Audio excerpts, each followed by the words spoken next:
Hi Anne, so lovely to connect with you after decades.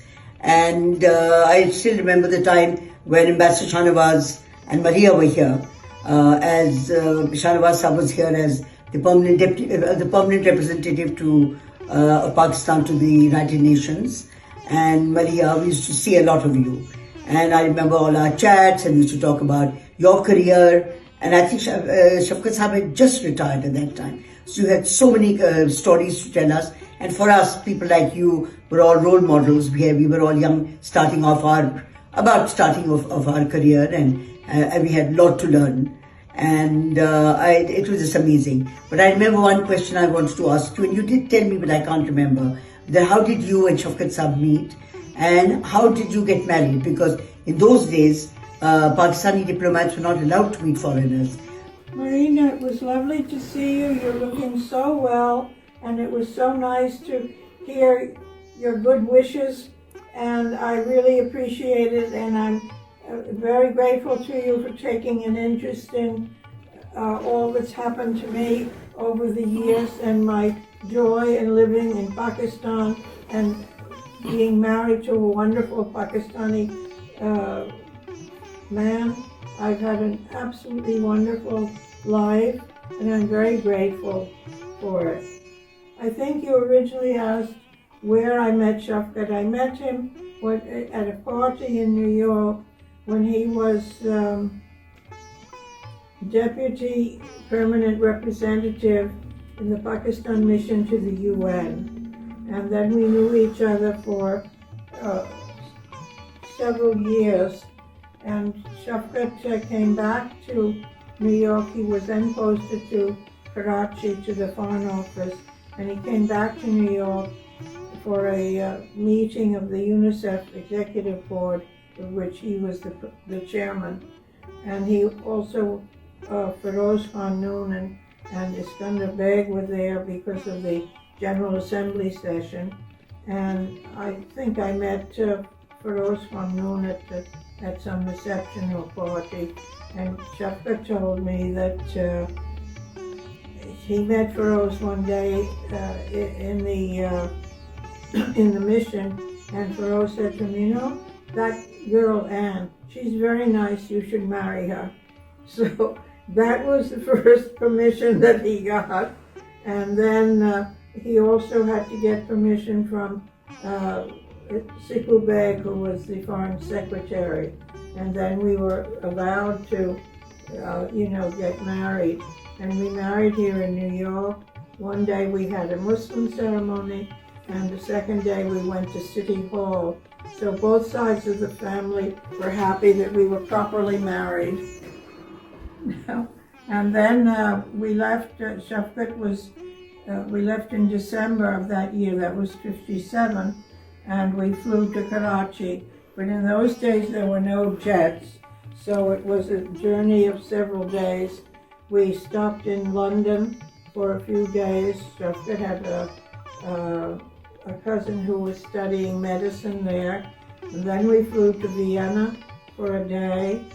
And then we flew to Beirut for a day or so. And that was, I remember we were at the hotel in Beirut, and at night you could hear the shooting. It was the start of one of the many civil wars. Well, Feroz Khan Noon Saab's recommendation was a big recommendation. He was our Prime Minister. He himself was married to this beautiful Austrian woman, Lady Vicky Noon. And and he must have seen something very special in you for him to have recommended you to Shafqat Sahib. And I don't think he was wrong. Both of you were a very elegant couple. You made Pakistan proud. You entertained beautifully. You lived beautifully. And Shafqat Sahib did his political work. I mean, he was very, very distinguished. And so Feroz Khan Sahib was right. And Vicky Noon is on her own has contributed hugely to Pakistan, apart from a lot of activist things that she did, as did Feroz Khan Sahib. But the Vikarnisa schools were absolutely incredible schools. And she met my mother in Dhaka in those days. My father was posted in Dhaka. And she met my mother somewhere, and she said, "You're so qualified. You've done your masters from Calcutta. why, I mean, my school needs people like you. So, and then my mother did join and worked at the Vivekananda School in Dhaka for about 5 years, and they were very, very memorable years for herself. So it's wonderful to see the kind of contribution in education and the standards and everything at that time sort of were really very impressive. It's all because of our leaders and the women, and a lot of women at that time. One can go down the list of the kind of contributions they've done. Vicky Noon was one of them. And so this is a lovely little anecdote from you. After 2 years in Karachi, at the end of 1959, Shafqat was posted as Deputy High Commissioner in New Delhi, where Shafqat was fortunate enough to have many old friends from his college days and school days in Lahore. So despite the sometimes unfortunate relations between the two countries, we always felt at home in Delhi because of all of these old friends who were always very kind and very hospitable. And after Delhi, we went back to Karachi for 4 years, where Shafqat was Director General. And then we were posted to Prague to open up the embassy in Prague. And with Prague, Shafqat was also accredited to Poland and to Romania.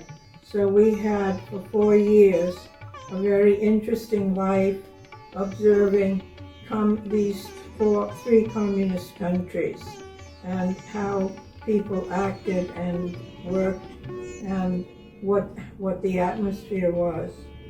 After Prague, we were posted to Algeria, where we found the atmosphere very pleasant and the climate was delightful, and we were there for about 2.5 years. And then we went to Stockholm for about 2 years, and then to Paris for about 2 years. After our time in Paris, Shafqat had reached retirement age, and we came here to the States. And also you mentioned that Shafqat Saab was the Deputy Permanent Representative to the UN, and so was Shaukat. So they have something in common. Shaukat was with Shahnawaz Saab. For 5 years he was his deputy, and they've been very, very memorable years for him. And Shaukat owes a lot to Shahnawaz Saab for his career. He was a huge mentor and support. And Maria and I were such good friends. And sort of looking at you, you look like such a contented person, and that's how you talk. I just love the way you were sort of so gracious about your gratitude in finding Shafqat Saab, your gratitude about the service, gratitude about everything in your life. It shows you are at peace with yourself. It was such your travels, it was a lovely conversation with you, and I look forward to seeing you soon.